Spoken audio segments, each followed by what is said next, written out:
À l'occasion de la Journée mondiale de la liberté de la presse célébrée ce 3 mai, le patron de l'organisation fêtière de la presse malienne a souligné devant les médias nationaux et internationaux qu'en plus des enquêtes inachevées sur la disparition de certains journalistes d'investigation, la transition politique amorcée en 2020 met les journalistes face à des restrictions accrues, notamment des cas de censure, d'intimidation et de suspension de médias critiques envers les autorités. Cette situation a été exacerbée par des décisions telles que l'interdiction de certains médias étrangers et la limitation de la couverture des activités politiques, comme l'a rapporté Freedom House dans son rapport 2025 sur le Mali. L'année qui s'est écoulée a été une année difficile pour la presse malienne, sinon pour les médias du monde. Nous ne cesserons jamais de rappeler jusqu'à satisfaction les cas d'enlèvement, d'assassinat, et il faut ajouter désormais d'emprisonnement enregistré. Depuis 10 ans, les enquêtes sur la disparition de Birama Touré sont interminables.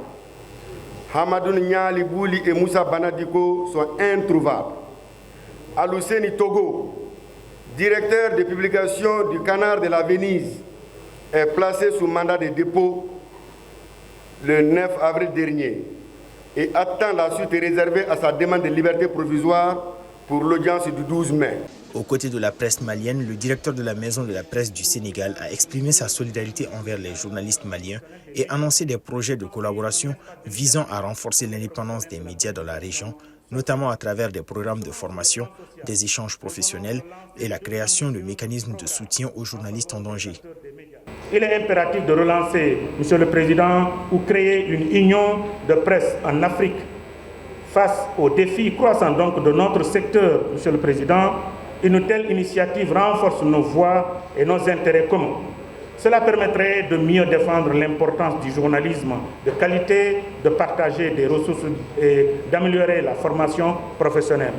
J'invite donc chaleureusement mon très cher ami, le président Bandjougou, à se joindre à moi dans cette volonté, ensemble pour véritablement relancer enfin cette union des maisons de presse d'Afrique pour répondre aux exigences actuelles. Selon le classement 2025 de l'ONG Reporters sans frontières, le Mali a perdu 5 places, se classant désormais 119e sur 180 pays, ce qui reflète une détérioration significative de la liberté de la presse dans le pays. Ce recul souligne l'urgence des mesures concrètes pour protéger les journalistes et garantir un environnement médiatique libre et indépendant.